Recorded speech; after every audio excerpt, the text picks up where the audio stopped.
What's up, guys? Welcome to the Bear Chair. Today we have Coach Donny Speas of Villanova. Hey there, guys. Hi, how are you? Can't complain. I'm out here in Boulder. Just got back from a national park like an hour ago, so really cannot complain. It looks really nice there.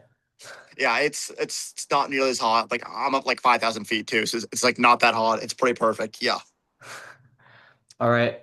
So we just have like a couple questions, and then if it's like all right, we can like put it on like our Instagram. yeah. Of course, guys. Okay. You want to start? Yeah, so just like a small little like introduction, I guess, kind of like for some people who may not be familiar with you, like who are you? What's your background with running, kind of? Gotcha. So, I'm Donny Speas. Started out running when I was a seventh grader at Hastings Middle School. Then my parents kind of forced me into it. They both ran in college, so it's like, all right, I was doing nothing. They made me do it. Hated it my first few months. Slowly started to love it. By the time I got to high school, I was firmly hooked on it. And I'm graduating high school a year early. Went to run for a JUCO in Southern Arizona called Pima Community College, which was coached by another runner originally from Columbus, of all places. And then after 1 year at Pima, graduated with my associates and transferred to Marshall in West Virginia. And now I'm a coach at Villanova. Cool. Was it hard to get a job at Villanova? Yeah, I'll admit the whole college, coaching search process was super stressful. I started it in about November of what was supposed to be my junior year of college, where, I was working for Stride Port at the time. I'd worked there maybe about a year and a half, 2 years, somewhere in that range there. I was interning for coach out in Salt Lake City virtually, Coach Isaac Wood at Salt Lake Community College.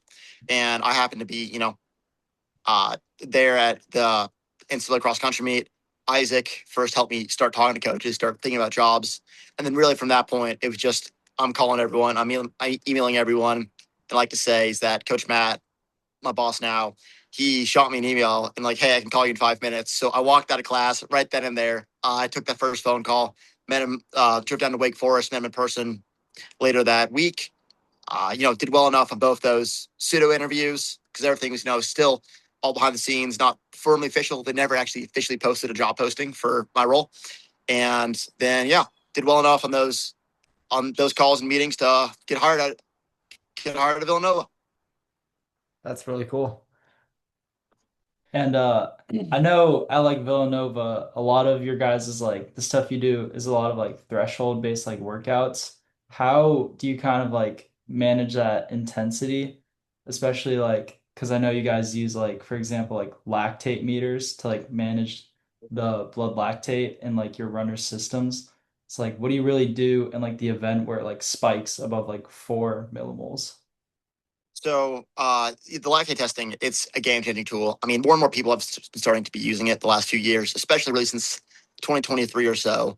But it actually, Villanova first started using it way back in like 2013. I believe we were the first NCAA program to use it on a team-wide level. But it's been a super cool tool where you can really just spot check someone's intensity during any given workout. What we do when an athlete, when they first get there, we kind of run them through a full profile test where we'll run them, basically it's similar to a VO2 max test. We kind of run them through various ranges of paces, and then we'll do a blood test after each rep, record the heart rate, their scale of 1 to 10, how fast they were, and then their blood lactate. So we can kind of create a curve for each athlete. And then we can kind of, hey, if your threshold is, might be a little bit different than my threshold or your threshold, where everyone's scale is going to be a little bit different. So that's a big reason why we do that full profile test in the first place to try and establish a bit of a background for it. So then when you're like doing group training and stuff, do you have each athlete running like on their own then if since like no one's threshold pace is like exactly the same? We find that, hey, like if you're looking for exactly 2.0 or 4.0 every single time, it's just not going to work. That's just not practical, right? So as long as they're in a certain range we give them, that's what we're looking for most often. And so typically it'll end up splitting into, right, all right, these three guys and the next three guys or these four guys, where it kind of breaks up into different groups as the workout goes on. Okay. So then for like a lot harder VO2 max days where it's like kind of like a exact target, would you say that story is like kind of similar to what Roshan was suggesting earlier? I mean, it's still pretty similar, but it's not as like honestly, sometimes even with the VO2, we kind of don't look at the testing stuff as much because at some point, if you solely live by the numbers, you're going to get too locked in the numbers. And once, when a race happens and things don't go in your way, you got to, be able to tough it out no matter what the data is saying, right? So when we get a little bit faster of the intensity stuff, we don't use the testing as much. We still use a lot of it. It just, a lot of it may just be more for gathering data to go on and change something for the next workout versus really changing something mid rep or mid workout. Speaking of like racing, do you guys like teach how to race tactically, or does the athlete kind of just have to learn that on their own? I mean, for the most point, that after most guys make it to Villanova. They were racing at pretty high level during high school, so they've got a lot more good race experience. But over the course of their 4 to 5 years at Villanova, it's something that they try to learn a little bit more too. And the coaching staff is always open to helping with them. It just we're not a big fan of setting a set race plan because there's too many other variables that can fly out the window and cause the race plan to really not mean much. Okay. Yeah, that makes sense. Um, I know obviously for Villanova, your guys' is kind of like poster boy right now is like Marco Langen. And Yep. I know definitely there's some people who might have like a point of contention with like his ego and like his arrogance. What do you really have to say to like the people who kind of critique him for that? I think it's I like mean, corny. I completely understand why someone will take offense or, have an issue with it. But frankly, that's just who Marco is. He's the most unique individual I've met in this sport. And that's saying something. I've met a lot of people in the sport, and Marco's by far the most unique. And that once you really get to know Marco, especially on a day to day level, you'll see he's such a kind, genuine soul that he's just one of the most diverse and unique individuals you'll ever come across, not just in the sport, but in the whole world. What do you if you know like what was that process for him like signing? What was that like? So, fortunately, I can't speak too much to that. That was a little bit Okay. after that I got to Villanova. I know that his high school coach was very heavily involved, and uh, my boss and then his high school coach talked a lot about it at length. And I think another high school coach was a big reason why Marco decided to come to Villanova. Okay. You want to move on to the next one? Or What was that? do you want to move on to the next one? Sure. And I don't know if you're like, well, you probably are, but like, I know in like the high school kind of running world, all the runners like Caden Leonard, Marcelo Montecone, they're all committed to like UNC. Are you really like afraid of the team that UNC is building right now? I Or mean, UNC is a wonderful program, right? yeah. But they're great program, great coaches out there, and they're doing a great job when it comes to signing all these wonderful athletes. But the way I put it is that I don't care what any other team in the nation is doing. I'm focusing. Hey, I've got 4 incoming freshmen and 1 incoming transfer coming in this year. Kalen from Ireland, Matthew from Australia, Cam from Atlanta, and Porter from Memphis, and then Thomas McMahon from Upper Arlington has Mhm. transferred to Villanova as well. So I care more about those are the 5 newcomers to NCAA, or I guess 4+1 newcomers to Villanova that I care about. Anyone else who's signing, I mean, good for them, but they're just not on my mind.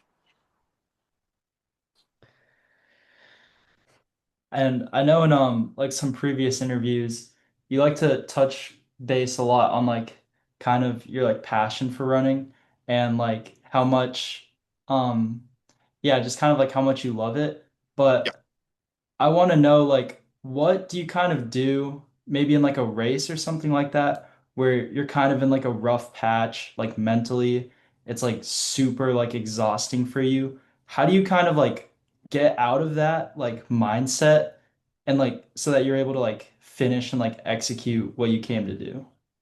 I think what I always tell myself whenever I was having a really rough go is that it's gonna hurt no matter what. Like at this point, when you get to the point when you're really feeling bad during a race, you're in pain. It doesn't matter if you're running 6 flat or 5 flat or 4 flat, right? No matter what, at the end of a rough race, you're gonna feel bad. I just tell myself that no matter what, I'm gonna feel pain, so I might as well try and run a little bit faster. And oh yeah, another question recently in Ohio it's been like super hot, super humid. Do you guys really like do a lot of heat training for your boys at like Villanova? So we don't do a ton. I will say the guys can end up doing a good bit of it. These guys are more sweats on most runs that that I've probably ever seen, in my stops in my own athletic career, some of the other places I've been around, coaching or observing that stuff. These guys wear a ton of sweats, so they actually get a good bit of heat training, just, you know, as it is going on the normal runs. So we're not really worried about anything like that. And I know the guys, they'll go and use the hot tubs, stuff like that, in training room to try and help a bit of that as well. But we don't have any specified, exact stuff that we do to train for the heat, which kind of, we know it's going to come just during the normal daily grind of practice. Besides like running in general, do you guys like have your athletes like go to saunas, ice bath, anything like that? Do you manage the nutrition? So our general policy is that, almost like I touched on a little bit earlier with the racing stuff, we know, once you get to Villanova, you're at a certain point of athlete. And you wouldn't have made it this far to an athlete that we'd be taking on our team if you didn't have a lot of the basic stuff. So everyone almost has some sort of routine that they've liked or they figured out before they get there, or you discovered it the first year of college, something like that, where we don't really enforce people to be doing one specific thing, but everyone on the team is doing something but just that something looks a little bit different for each individual member of the Villanova team.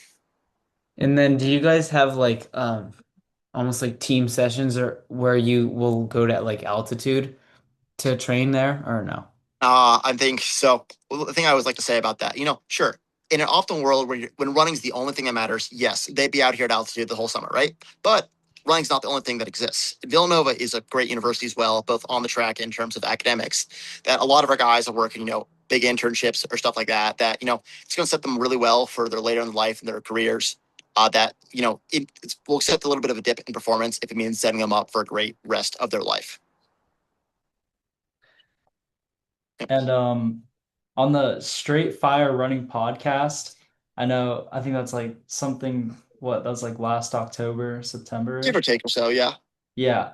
You kind of talked about this like sink or swim mentality that like you have and you see in Marco, but I was just kind of curious, like, how do you like approach kind of like in a situation where there's like maybe a runner that like doesn't really have that like kind of drive? Do you really try to like develop that drive or you kind of just let it go? At some point that it goes, this ties into a lot of, the recruiting process, right? Is that's something that I'm looking for. If someone has that drive to really be great, that's something I'm looking at during the recruiting process. And like, I'll see some kids like, hey, this guy may run, 4.0 something, right? But if he doesn't have that it factor or that just drive or passion for the sport, then he may not be the best fit for us, right? So that's something that we kind of look for during the recruiting process because I'm a firm believer that you can only change someone's personality so much. You could influence it, but you can't fully change it. So if they don't have the makings of it, or if they're not showing hints fit or hinting to it during the recruiting process, it may not be the best fit. And then like kind of like a follow-up question to that, like would you say then that that drive is like a really like crucial part of the team culture you guys have at Villanova? Yeah, 100%. Like one of the big things we have inside of our locker room where we start pretty much every run is that we have a list of all the Olympians that have come through Villanova. And we've had an active streak of an Olympian or a summer Olympian who's either an alum or a current member of the team going from 1948 up until now. And I don't see that anytime soon where if you walk in that door and you see all the wonderful athletes who've come here before you and have set the bar, that it kind of just sets the tone going into every practice that these guys, they know they're here to get a great education and run really fast. And if they show up every day and they put in work, they're going to end up with a pretty dang good set of PRs by the time they're done with college. That another big thing we pride our guys in getting milers sub 4, getting more and more of those guys. We've got a huge wall of those as well. We got a photo wall in Coach Marks' office. We've got a running list on the websites, close to a little over 60, I think, somewhere in that range now. Just stacking as many guys as possible in there and helping try and get more of them on that wall and on that list is a big thing for us too. Where it's another thing, it sets the bar so high that the athletes almost have to kind of push towards it every single day. There's no way you can really try and escape that drive because it's always present. So are like a lot of the your are a lot of the Villanova athletes their goals like solely time based or do you have uh like other awards for like making it to nationals or something like that? I mean, so like making it the way we put it is that probably the two most important things at Villanova is pen relays and making it to the NCAA cross country meet. And then probably our next tier of things is kind of make having athletes qualify for the first round of nationals. So those are big things. Like that's kind of how we evaluate as as coaches, with how we evaluate the years, right? Did we make the nationals? How did we place there? And then did we win pet relays? How are we, maybe we didn't win, but did we have both teams in the DMR and 4 mile come second, something along those lines? And then at the end of the year, evaluate, all right, did we have, this many number of guys go to first round? Is that kind of what we're looking for going into it? Did we think this guy could have made it? This guy, really overperformed. We didn't think he was going to make it, but he balled out. So those are kind of the three big ones for us. And then really the only time goal we have is sub 4. Of course, the school records and all the fun stuff are important too, but sub 4 is probably the only big time goal that we have that's shared amongst pretty much everyone on the team. And I know like Thomas isn't really like a big miler guy. I know he's like a lot longer, like 5K, 10K type of guy. Like, um, is does the mile goal still stay the same for him, or will that be different? So that's something that's kind of like we're probably going to sit down and talk to Thomas about this. Once we're all on campus, myself, Coach Matt, and Coach Marcus, and himself and Thomas, is that we want to figure out what his goals are. Because if his goals align on the track with ours, it's great. I mean, just talking to Thomas, I know he's going to want to make the national meet. Just a matter of what event and what he really wants to focus on. So I know his head is in the right direction. I know he's looking at the right stuff. Just a matter of whether he really wants to focus on the mile. I'm sure hey, like we'll have guys that we had a guy this past year. He was the first guy out of nationals in the 5K in 24. He was an individual cross country qualifier this year in the fall. Uh, he was a guy who wasn't really known for his speed. Then he ran the 4x8 at a conference a couple of years ago, ran pretty well. So we threw him into the mile. He hadn't run a mile in college at all. He's in 3 years, ended up running 3:57 and anchoring our DMR nationals. So, sometimes it might just pop up down the line. We're like, all right, you're in really good fitness. Let's go ahead and take a run for it. If you already have your qualifier for Big East or nationals, you might as well, go have some fun with it, right? And then another just like kind of like general like current state of running question. What kind of is your view on this like new, I guess like zeitgeist of like incrementally like increasing running technology with all these like carbon plates, like Nike ZoomX pods, all that stuff. I mean, it's just you can't ignore the change, and you can't ignore the fact that technology is becoming a more and more present factor. You got to look at like some that I've kind of looked at is like what are the cycling world doing? Like because they've been way more into technology. Technology's been way more important for them for a long time, for a lot longer than it has been for running. So seeing how they adapt and kind of like, all right, maybe we should be following those good examples, like adapting the technology, trying to find ways we can use the technology to our advantage that other people may not have figured out yet or started using. Like with the blood testing, that's another big thing. Like I said, we've been doing this since 2013, and we're working on some other stuff that's behind the scenes. That isn't quite out yet. Or doing stuff with Morton, where we're big on make sure the guys are getting carbs in during reps, stuff like that. Taking advantage of what we have at our disposal. We're always trying out something new. Like I've even started using stuff like artificial intelligence, in the office stuff, trying to figure out how that can help us. We're always trying to find some sort of new technology, something else that can try and help us out and give us, 1% better, right? Yeah, that's like kind of interesting that you said that you were saying like you use Mortons and like try to get carbs in like between reps. Yep. Is that just like you're kind of just like gelling up like in the middle of like a threshold session or So we actually use more of the drink mix. So, we've got a bajillion cases of that stuff in our office. So pretty much, every track session, you're going to see a bunch of water bottles. We got like, this is Marco calling me. Can I get you back? yeah. Oh yeah, yeah. Yeah. Sorry, guys. If it was anyone else, I'd hang up.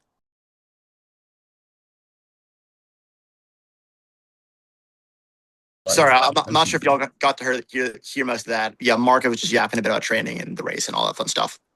Oh, the Okay. pre-classic. Yeah. Yeah. Yeah. Marco wanted my take on things, and just we started talking about millimoles and enough VO2 versus what should threshold be at, and that's fun stuff. Okay. Is that like, does that happen a lot? It happens a solid amount. Like Marco will call me sometimes. Like there was one time he called me at like 9:30, and I'm like, oh shit, like something's wrong, right? No, he just want to talk about Randy Moss because he found out Randy Moss went to Marshall. So I'm the only person he knows who went to Marshall. So he calls me up to try and Okay, talk yeah. about Randy Moss. Or he's called me. We've talked about like Dick Beardsley or other random like running figures that just Marco's ball knowledge is it's incredible the amount of runners and the running history stuff that he knows. All right. How many more questions did you have? Uh, you got it. Okay. First I wanted to ask, I noticed that Marco, like this year at Villanova, his like 5K PR was when he was in indoor. Is Yep. that right? So Yep. like for the winter then, do you guys is it mainly like base phase, or are you guys also sharpening them to like race competitively in indoor?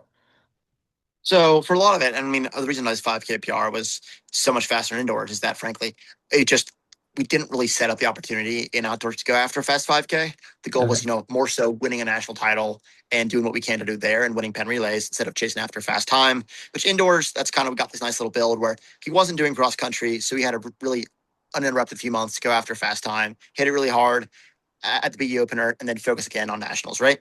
Outdoors, we didn't have that, as much time. So it's just, focusing on pen relays, focusing on nationals. But if you look at the other guys on our team, everyone else ran their best times in the outdoor season, with the exception of one kid who came down with a stress fracture mid-season, unfortunately. But where is that for the majority of it, kind of look down, it's like, all right, if we think you've got a shot of qualifying for the indoor national meet, we might change your training up a little bit, go a little bit more intense, a little bit sooner, a little bit less time in the base period. But for the vast majority of guys, that's not going to be the case. So our whole goal is getting them to that first round of nationals and hopefully advancing them past that first round, where most of the indoor season will stay a lot more base focused, a lot more threshold to a little bit of 10K VO2, but not a ton of VO2 work during the winter, which also helps with conditions like, hey, it's not the best to be going out and ripping fast stuff when it's 30 degrees outside, but you can get away with it if you're just doing threshold work, right? Okay. You say Marco didn't run cross country? Yep. This past season, he's done in the past. He was give or take 15th, somewhere top 15. Marcos might see this. He's going to kill me because I don't know off the top of my head, but somewhere about 15th. So Marcos done quite well in cross country. It's just, Coach Matt was kind of hoping he'd come back for this next fall. We were hoping our team, I think, could be really, really good. I think we'd be a top 5 team if we have Marco. And granted, I still think we're going to be a top 15 team this year. But, one's always going to think, what if, right? Wait, so why did you say he didn't run? On partially because he was racing over in Europe for a lot of that summer, and just Okay. also partially we were hoping with at the time that the choice was made, some stuff with the credits towards 3, it made more sense to take another class, take another semester, and come back for one more cross country season and then leave after that. But things changed, so you know, is what it is, right? Okay. Yeah, that makes sense. Um, my next question was like, uh, so kind of like the team culture at Villanova. You said there's a lot of like chasing after the grind. A lot of the athletes have that like mindset as they come into Villanova. Yep. But what would you say like the biggest values you guys have collectively as like a team are? I think if I had to assign one thing, it would be hard work, respecting the hard work and the effort that someone else is putting in, and because no one's going to clown on you for going out trying to do more, right? So like that's the Mhm. biggest thing is that everyone there is values hard work and knows what hard work can take you to. What would you say like the biggest like turning point in the season is like when do you know how good your team is going to be for like the next year? Because I know like a lot of races are just like kind of like getting used to racing again and stuff Yeah. like that. I think pen relays is always a big benchmark for us, but that's the obvious one people like to say. The one that I honestly got a lot more of insight from was the indoor conference meet. I feel like that's far enough into the track season that you can start to see, all right, who has some potential there, who's going to end up running well, yeah, right, and then but also not that far in where we're still mainly base, we're still mainly threshold at that point. So it shows you who's going to be good before everyone thinks really happened. At least that's how I kind of got out of it, if that makes sense. And like you were saying earlier about like kind of like the grind and like no one's really gonna get like make fun of you for like chasing after like your dreams or something like that. Yeah. Like, has there ever been an instance? It's probably not probable, but like, has there ever been an instance where someone's like they'll like train on like their own time outside of practice, or like has it ever gotten to a point where it's like they're doing too much outside of practice? Not really. I mean, sometimes like, hey, like as a team, the NCAA requires you to have a day off, right? So we don't meet on Wednesdays or on Saturdays. I mean, that stuff, the guys train on their own. That's, planned for account for, right? But honestly, not that I know of. Maybe some guys are doing that, but I doubt that. Where they understand like, hey, you got to be open to your coach as much as possible, and you're going to get a lot more out of yourself if you're open with your coach than if you're not.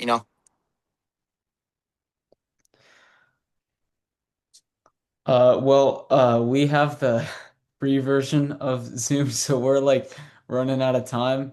Is there is there like any other big points that you wanted to say here? I think the last thing I got is this. Not just from my experience at Villanova, but my experience so far in the world of sports, and for anyone who's trying to get into sports as an athlete, as a coach, as anything, you just got to be delusional. You got to trust yourself and just be delusional and always put yourself into whatever spot you can.